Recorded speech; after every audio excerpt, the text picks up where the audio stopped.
Oh, there it is. There it is. Oh, there it is. All right, welcome to season 3. Internet. Lord, please let me just make it first. It's, welcome to season 3 of Conversations with KFLO.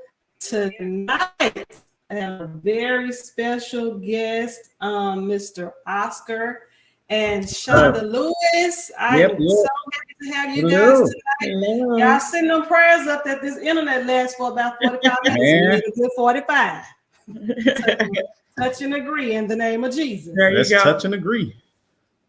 Okay, as usual, I would like to welcome you guys to the show. I hope to inspire, encourage, and empower someone today to live life better.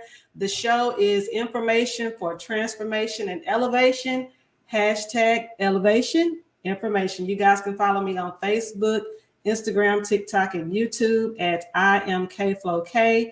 And for fashion content, you can follow me on Instagram at KStylesU. Please show your love with your likes, tags, and shares. As usual, we're going to get in my business, your business, and everybody's business. All right. So, audience, if you're tuning in, let us know if you can hear us. Let me know if you can hear me and my guests. We're going to go ahead and get into it. Tell us what you guys do. Well, first of all, tell us what you do and where you're from. All right. Well, first of all, my name is Oscar Lewis, and we actually live in the Metroplex. We live in the Dallas area, and this is my lovely wife, Shanda Lewis. Hey, tell her a little bit about yourself. Hello. Well, my name is Shanda Lewis. There you This go. is my husband of, get ready for it, What? 26 years. 26 years? You mean I've been stuck with you for 26 years? Okay, well, yeah, 26 years. We've been married since we were babies. That's what a lot of people say anyway. So yeah, we've been together for a minute, been through a lot of different things, but we're still here and we're still kicking. Yes. Absolutely. 26 days. 20. Oh, see, the internet bug is starting to trip again a little bit. I even last for 6 days. Let's see, sort of freezing up. So I wonder, do you think it's doing the same thing on that phone right there? Mm-hmm. Yeah. Look like the enemy is busy because you are freezing up, Miss Kim. All right. All right, so. Look like the enemy is busy because you are freezing up, Miss Kim. Hey. So we're still on. So hey. All right, so like. Look like the enemy is busy because you are freezing up, Miss Kim. All right. So is it still on? Good. Well, we're still live. Oh, well, we're still live. So while she tries to get connected in, hello, everybody. Well, hello, everybody. We're still waiting for Miss Kim. She was gracious enough to invite us on the show. So as she gets reconnected back on her show, we just want to take the time to really be thankful for Miss Kim. And, in addition to these awesome things and awesome different topics that she talks about on the show, she's also an awesome designer, too. And you guys are going to see some awesome stuff coming from Miss Kim. And trust me, I'm going to be a guinea pig, so just get ready for that. But Miss Kim is very talented in a number of different ways. So we're very excited to be on the show today. We are. are. And hopefully she'll be able to join us in just a bit. As he said, she's a stylist, and she has given my husband a nice little fresh new look. For real. Okay. She's back. Man. Oh, Lord Jesus. Okay, so it's just mine. Okay, let's hurry up and get into it. Okay, All right. Let's tell us about the book and when the book is coming out. Let's get that out there first. All right. Oh, you want me to do it again? All right. So we got a book coming out. It is called Reach for Your Marriage. And basically what it talks about is the fact that it's very easy to get married, but it takes work to stay married. And this is one of the things that we talk about in the book. So it is actually going to be released to everybody on February 11th. It's only a couple weeks away. We literally just got our box in today, so we're really excited. Very excited about it. We have an event that's going to be coming up on February 11th. That's right. And we'll go ahead and we'll make sure that we send you the link, Kim, so that you can link that in there for those who actually want. to still participate. We are close to capacity because we got a nice intimate setting, but we've got about 10 tickets left and we will be sold out. But it is party time. It is time to celebrate because we are authors. Yay! That's right. Tell me, y'all made you told me y'all made some list you told me y'all made and I couldn't remember what it was. Yeah, national bestsellers. We made it in the top 5. We're number 2. We're number 2. What? Behind an amazing author named Jay Shetty. We were number 2 behind him. So this is your first book? This is our first one. Baby, you better look at Jesus. Don't tell me what the Lord can't do. Amen. Hallelujah. When I tell you the community and those that love us and the people on Facebook and social media can be your friend. Yeah, it can be. At times. At times. It has both sides. Right. We put it out there and we actually did an ebook first. Right. And we did that right before Christmas and people started just purchasing the ebook left and right. And it was amazing. So even before the actual book came out, the ebook went out and that's when people started selling and that's what got us to that. Absolutely. To be number 2 best-selling authors. Yes, right. That is awesome. Okay, well, I want to get into some marriage discussion because I am single. And, you guys mentioned earlier you've been married for 26 years. What I was saying, I can't even be in a relationship for 26 days, That would be nice. Okay, so y'all, if the internet go out again, we'll just do what we did before. I'll close it down and start back up because it's giving me the signal again. But the first question I want to ask is, you guys have kids, right? You have 3 daughters? Yeah, we got 3 daughters. Okay, yes. And what are their ages? All right, our 3 daughters are, she gonna put me on the spot. All right. 27. I know, 27, 26, and 24. And here y'all go now looking over that age yourself. Black don't crack, honey. Black don't crack. Okay, so tell me, Oscar, what made you pick her?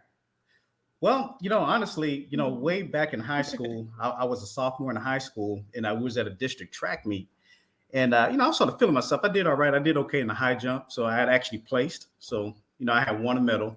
So I was walking, and then this other chick had said, "Hey, man, there's this chick up there. She thinks you're cute." I was like, "What?" I was like, "For real? She thinks I'm cute?" So she actually took me up the stands, and then I saw LaShonda. Of course, I didn't know who she was because she went to a different school. I saw LaShonda. And back then she was very shy. She had her head down. She was real bashful. I started asking her some questions and she kept putting her head down. So I thought she was really cute. And I immediately felt like the urge to protect her because I was like, man, I said, I really like this girl. So, so anyway, that's sort of a wrap. I don't want to go too much detail, but, we hit it off right then. And then from then on, this is where we're at. It was back in the day where you'd actually pick up the phone and talk to each other.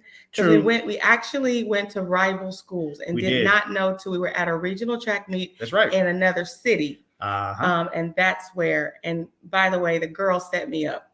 She said, "Is there anybody out there, anybody down there?" Because I was at the top of the bleachers. She said, "Is there anybody that you see that's cute?" And he just so happened to be walking by and I pointed down and said, him. And I said, I think he is. And then there you go. And I was the one. And she left us again, but we're going to keep rolling because I think it's still recording. So the thing is so we connected, we talked, and the conversation was nice and easy. And for whatever reason, there was a instant trust there. And because that trust was there, we immediately, we started calling each other on the phone and we started forming this deep connection. And of course, we were still kids, we still did kid things. But, from that point on, for me personally, I just felt like that she was definitely going to be the one. And like I said, that's back in the day when people actually talked on the telephone. So we would talk before school, we would talk after school, we talk on the weekends. And then whenever we got a chance to see each other, we would see each other. I would go to your games. Right. Now, of course, some people, they might be like, that's like a fairy tale. You guys got met real young and school and stuff like that. You're still together. But the thing is that's not always the case. It's not always the case. So yes, we did actually meet in high school, but we want to make sure that we stress that we were kids when we actually met each other. So he was a sophomore, I was a freshman, and then we got to knowing each other a lot Yeah. And there came Zania. Well, we knew each other a little bit too much in high school. So we were teen parents. Yes, we were teen parents. We had Zania first. Yeah. And then we got married. But when we got married, I was only 18. Yeah. And I was 19 when we actually got married. So here goes the thing. It sounds great because it's like, oh, Yeah. y'all got together when you were young. But just think about anybody that has any type of age on them knows that when you're 18, 19, and you're in your early 20s, you're trying to figure out life. Yeah. So when you've got a child and you're trying to be someone's wife, someone's daddy, and you're still a boy yourself, and you're trying to grow up, and you have a household to take care of. Yeah. We went through a lot of challenges. A lot. So you guys basically grew up together. Like that's very commendable that you guys stuck it through and stayed together all these years, because there's a lot of people that wouldn't have made it. Now, were you guys saved at the time when you met? Well, let me put it to you like this. She was saved. Okay. I was not at the time. I wasn't.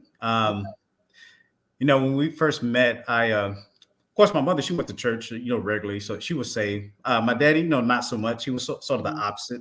Mm-hmm. And, but the thing is my wife, she was so consistent as far as with her faith. And even the times that she went to church and I didn't go, she still would always bring the word back to me just to sort of encourage me. And eventually that's actually seeped into my mind, into my soul, before I actually developed my own relationship with God myself.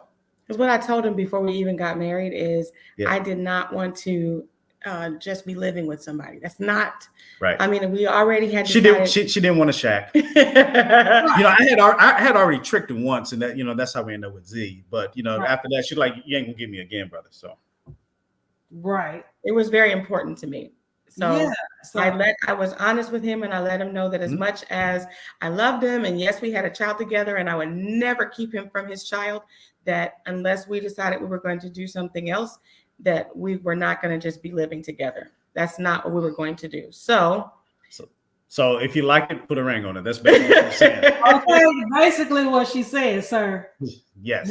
Way before Beyonce said it. Yep. Right, way before Beyonce said it. Okay, so let me ask you that. That's just a beautiful story. I'm learning so much. Okay, so I've been single for a long time, never been married, and I hear people say all the time, "Throw away your list," right?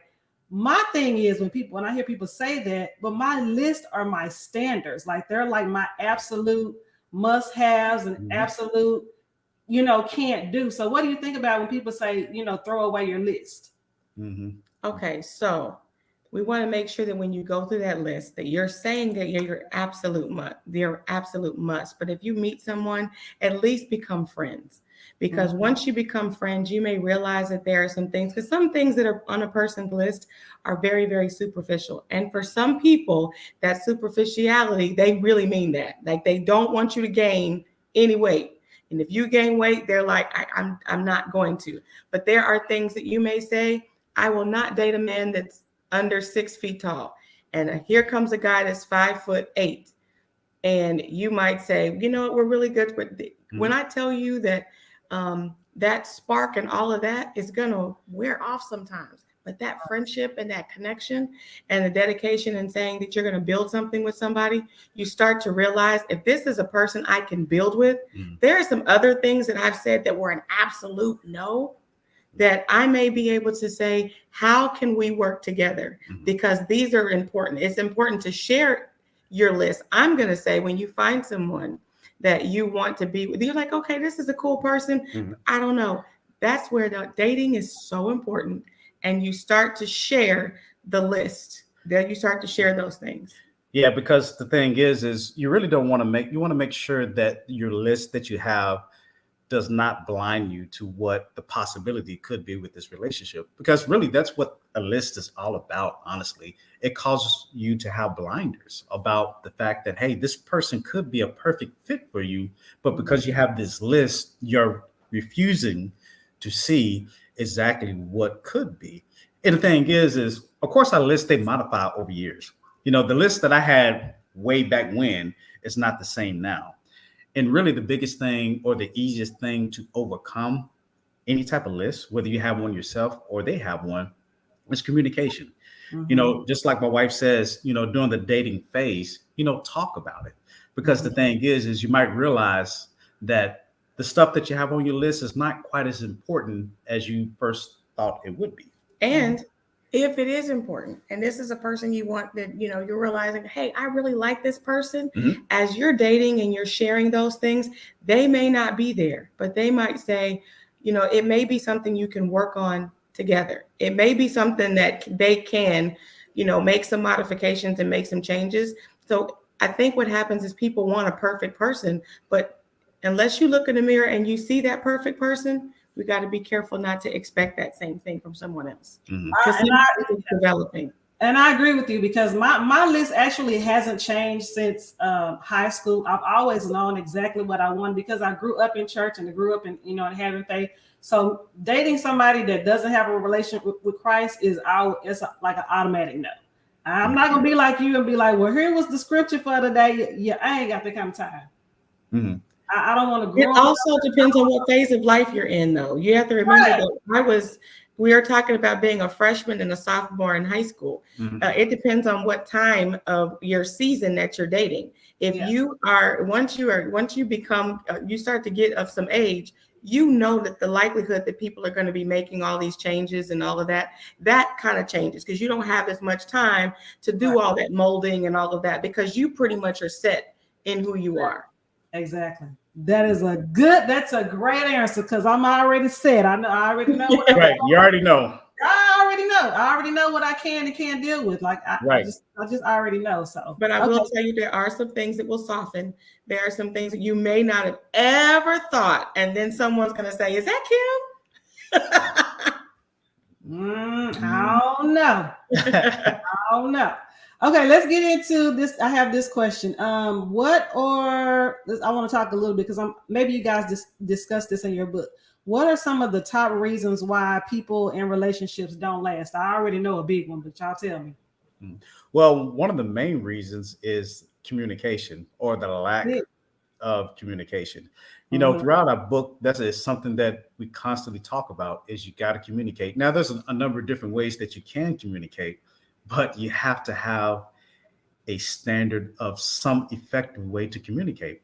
Because a lot of times when relationships, when they fail, it's because somewhere within the marriage or somewhere within that relationship, you know, there were some misunderstandings that occurred.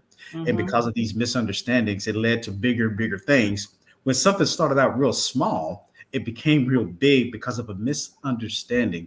You would be amazed how often this happens in a lot of different relationships. All they needed to do was just truly take the time to, first of all, learn how to talk to each other. And not only learn how to talk to each other, but you also have to learn how to listen. And this is something that we constantly talk about all the time. And so that's when you see people say things like, it's finances, it's kids, it's baby mama drama, it's it's daddy issues, it's all of these types of things. But some of those things, if you talk about those things and be honest with yourself and with the other person, because a lot of times when it comes to communication, you hold someone responsible for something you've not let them know. You just, because there's assumptions that are made. Well, anybody that knows what the word assume means can understand. And that's what actually happens in relationships, because you assume, well, this is where I am. Well, there are certain things you have to talk about, not just once, especially as you grow and you become a little bit older, there are things that you just do without even thinking. Well, that person does the same thing. So you're from two totally different households and traditions and ways of doing things. And you have to then decide, you know, the small things, because those little things will really aggravate you. Then what happens is those same little things, they start to add up. And next thing you know, you've got a huge, now you just don't like anything. The way you breathe is just getting on my nerves. Right. I totally agree. It's just the small things. And I think, you know, oftentimes when I'm in a relationship or trying to build a relationship with somebody, like I realize that our communication is different. You know, sometimes our backgrounds are different. So, you know, back in that day when I was younger, I was not aware of that, because I was like, well, this is me. This is just how it is. And if you don't like it, you know, I'll holler at you. But the older I've gotten, I realized that, hey, everybody didn't grow up like me. everybody didn't grow up, having conversations, with their parents. Everybody didn't grow up, just doing things the same way. So those are very important conversations that, like you said, can get out of hand. If you don't have that conversation about like, hey, dude, when you fix your food, or when I fix your plate, I'm gonna need you to come in here and bust these dishes since I done cooked. Stuff like that is small, but it can add up. And I'm just using a crazy example, but it's the little stuff that can just turn into something big. And before you know it, y'all about to get a divorce. Right. Because you have to remember that it takes work. And one of the biggest parts of the work is learning how the other person communicates. And oftentimes where the breakdown comes in is you communicate with people the way you do. So you're like, I don't understand how you don't understand. Right. Because they don't understand. And so you getting an understanding of how they receive information, which is tone, which is timing, which is just your presentation. I mean, all of those things play a very big part, but you have to see how they receive it. And if you're both doing it in the way that the other person receives it, you can get more ground. And a lot of times it's, this is the way I am and this is the way it is. And that's on period, as people say.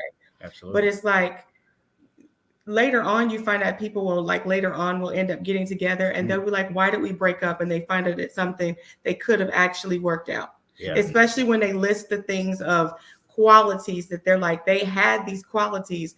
There were some other things that are annoyances, not deal breakers. So you have to decide what's an annoyance, because he annoys me regularly. This guy. I do? Regularly. We didn't talk about this. But the thing is that they're annoyances, they're not deal breakers. Right. And vice versa. She annoys me too a lot, but they're not deal breakers. Right there, right. Okay. Absolutely. So yeah, that's really the biggest thing is just like you said, is learning how to communicate and making sure that you understand how they communicate back. Because sometimes the way that, like for instance, when me and my wife, when we talk, I am more of a touchy feeling person and she's not, The thing is she sort of learned my love language. Of course, I'm pretty sure you heard that before about love languages. Yeah, that was gonna go. That's what I'm leading into next. Like, what do you got about love language? Yeah. So how important is that? That's huge. Now, what we want to say is people go into the 5 love languages. And I think that what happens is people get so stuck on what this book says about what love language is.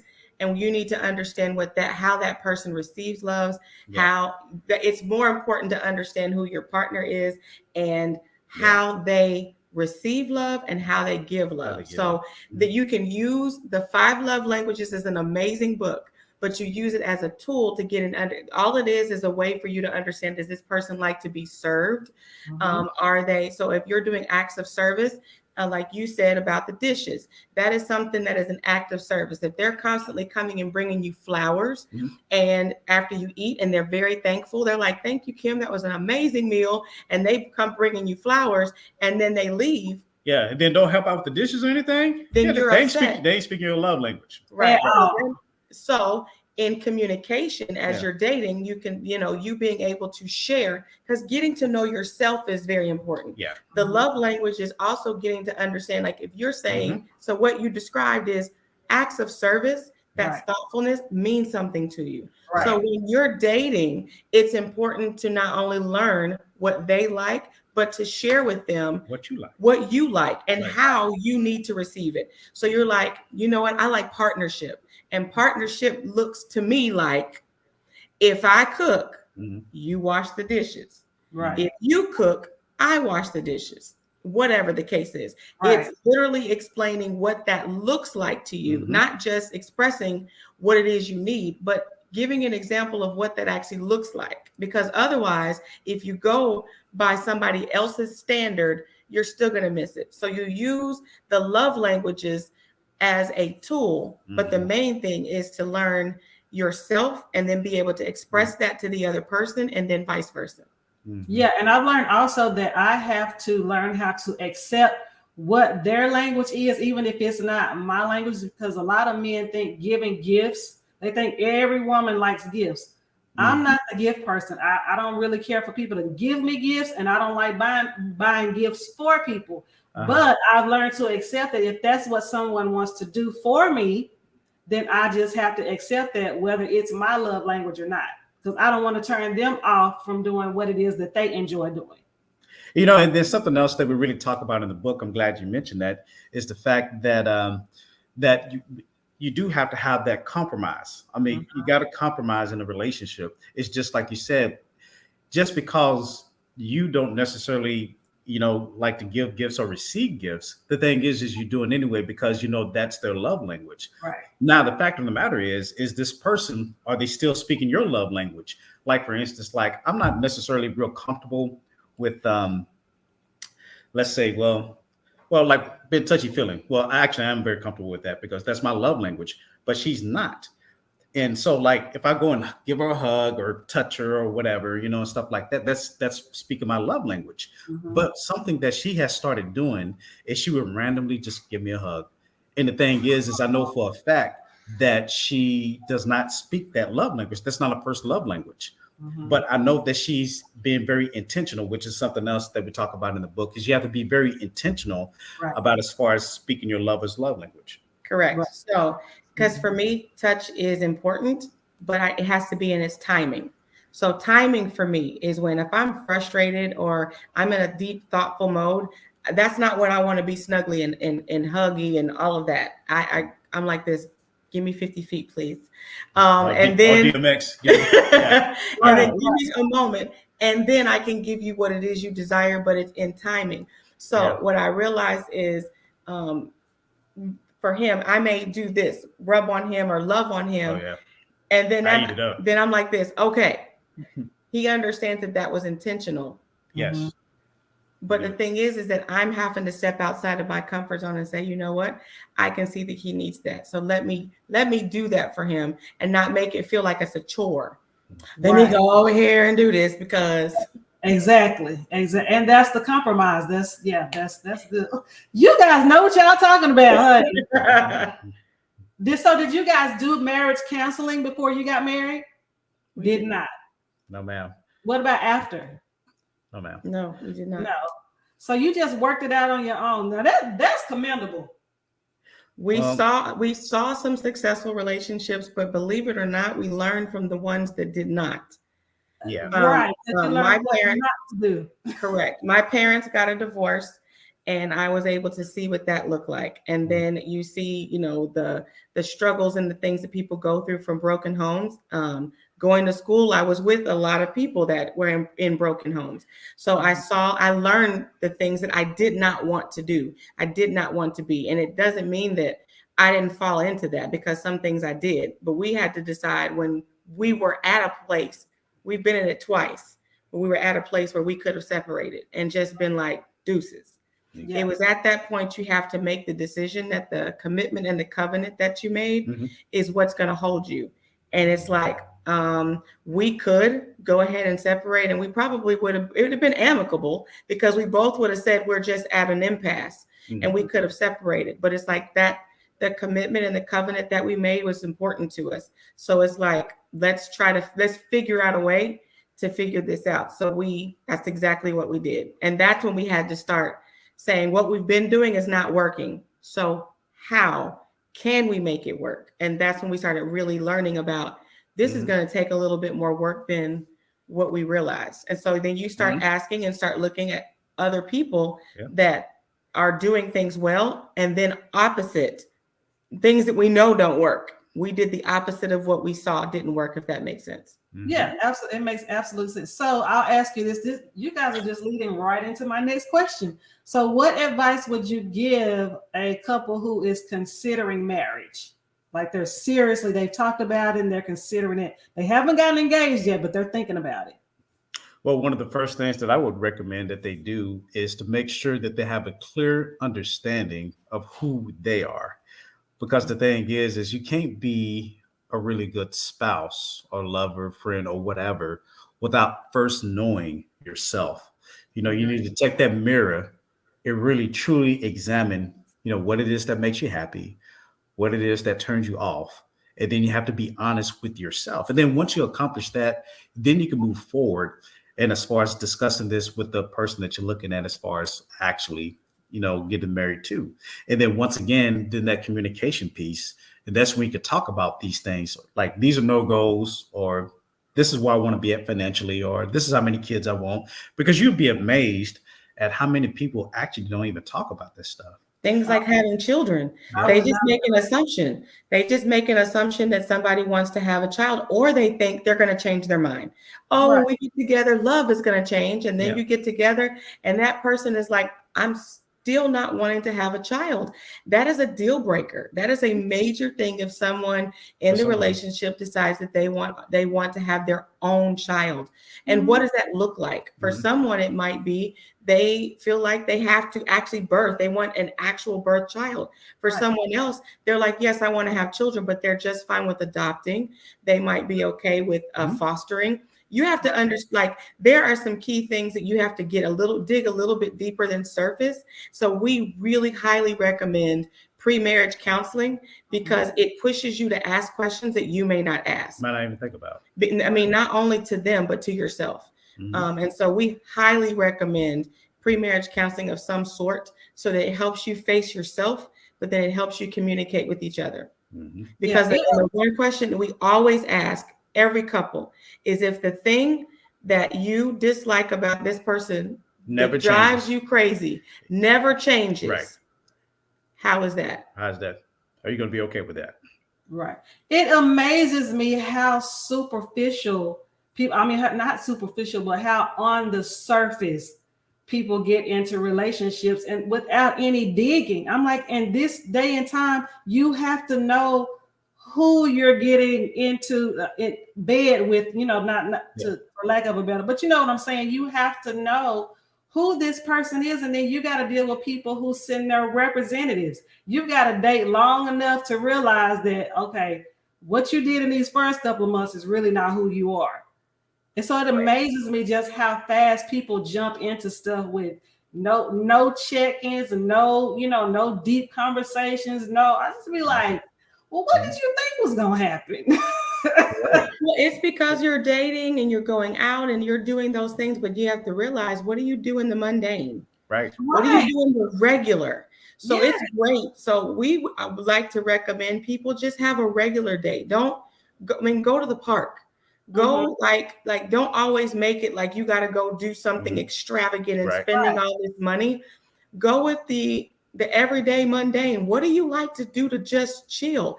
If you're a social person and the other one is not, sometimes those opposites attract in the fact that you can pull that other person out, but they have to be willing to do that. Right. And then also think about this too. Make sure that you are in love and not in lust. Because a lot of times some couples, they end up hooking up too quick, or thinking that, just because, first of all, you shouldn't be doing anything outside of marriage, but let's be real, we know that occurs. Right. Now, just because this person is making you feel some type of way physically, sometimes it messes up your mind and you're not really thinking. You are in lust instead of love. So we have a whole chapter in the book that we talk about love versus lust. Oh, yeah, because a lot of people don't know. I had somebody tell me one time that he said we were just having phone conversations and he was talking about sex, and I was like, I said, what's another way that you can, show me attention? I said, because I might not want to have sex with you right now. He was like, well, that's just how I show my lady, that I'm caring about her. I'm like, well, now you're gonna have to find another way, sir, because I ain't doing that today. So yeah, I get it. So I guess it would be the same for, what would you say for a couple who is on the brink of divorce, because you say you were there, but then you chose not to? Well, one of the things that I would say is just for them to truly examine, exactly what is going on to cause them to feel like they might need to separate. I would tell them that a lot of times it's not too late, especially if you have taken the time to truly have those hard conversations. And the thing is when you have these hard conversations, you have to be willing to accept whatever feedback you're going to get from your spouse. Now, that's something that was a challenge for us. is because we both had to learn how to accept that feedback, because it's not always pretty. A lot of times it's not. There's some negative stuff that's in there that might come about you. But once again, when you examine yourself using that mirror, you realize like, okay, I can see it from their viewpoint. I can understand why they felt that way. And if you can get to the point to where you can have these conversations, then it's a lot easier to come to some resolve. Because especially when you're in that place, you talk at each other. And it's like you have all of these things to say, and you have these things that you want to tell them that they need to do, they need to change. This is what you need from them. But you also have to sit back and receive when they tell you some things, because you're going to go through different seasons in life. So if they're on the brink of divorce, it's what season are you in now? And so some of those very same questions that you ask in pre-marriage counseling, you have to turn around and ask yourself some of those very same questions, because what did it for you 5 years ago, 10 years ago, may not do it for you right now. So it's like you're getting to know each other and asking those hard questions and seeing, okay, how can we grow together? Because we're changing. Right. Life happens in a way that we can't always predict. And it happens in a way that we don't always plan. Right. So really being able to say we're in a different phase of life. How can we respect each other? And how can we move forward? Because this is what I need in this season of my life. Very good. You guys are awesome. I think I might just start calling y'all up randomly, being like, hey, I just went on this date, and this is what I'm calling y'all. Because, for me, like I said, I'm single, I'm dating. So a lot of times, because I've had so many guys who just like just ghosts, like just went away. Like, I don't know what happened to them. So I'm in this space now where it's like, I don't know what if it goes silent, say we're dating, we're having a good time, we're going out, hanging out and talking all the time, and then all of a sudden it just goes silent.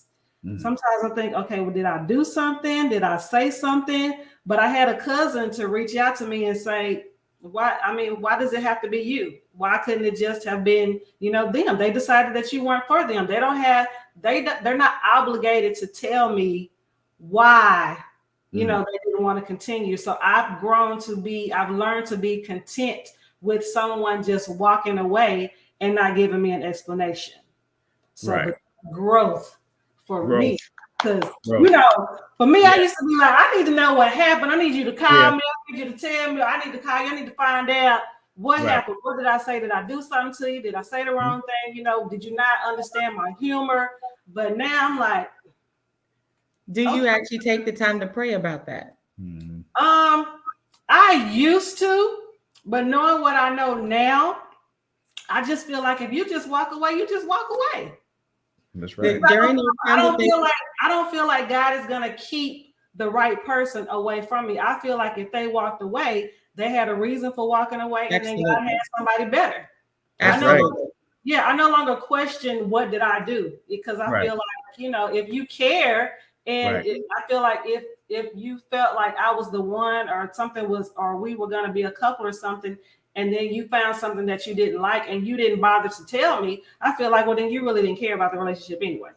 Absolutely. So when I say pray about it, what I mean is you pray for that person, but you're also praying for yourself in the stage that you're in, so that he can give you his peace, so that you can have that clarity and you can move on faster. Right. So that if you're praying for someone, PRAYNG, not PREYNG. If you are praying for someone during that season, it's just not what God has for you. You can then have peace about the fact that, okay, thank God that you decided to just remove yourself. Right. But help me and continue to grow and have peace and be able to move on. That way you're able to have that break sooner. Yeah, that's where I am now. That's where I am now. Like I am so good. Good. All right. Well, thank you guys for coming on. I'm going to let you go because Shanda, I know you have something to do. You guys have any final words? Tell us when the event is again. It's February the 11th. 11th. Okay. And where is it? February the 11th is going to be at the Future Event Center in DeSoto. Okay. And there's only 10 tickets left. There's only 10 tickets left. I'm going to send you the link so that you can add it, because you need a ticket to get in the door. Okay. I'm the stylist. Do I need a ticket to get in the door? Actually, You already taken you care of. Good. You good. You styled them, so you got to be there. I did. I got to see what that looked like in person. That's right. Yes, ma'am. All together. And you too, Miss Shanda. I don't know what you wearing, honey, but I'm excited to see you too. Well, I will tell you that I have been, Chelsea DeGray is an amazing designer. Yes, she is. Chelsea has made me a very special, unique piece so I say I will be degrade. Oh, y'all gonna be killing it then. You got me and Chelsea on it? Yes. Yep. We got you. Yeah. Y'all covered. Okay, well, I'm gonna let you guys go. It's been a wonderful show. Thank you for being the first guest on season 3. Yeah. Awesome sauce. Thank you for having us. All right, y'all have a good night. Thank you so much, and I will see you on Sunday. All right. God bless y'all. God bless you. Thank you. All right, bye.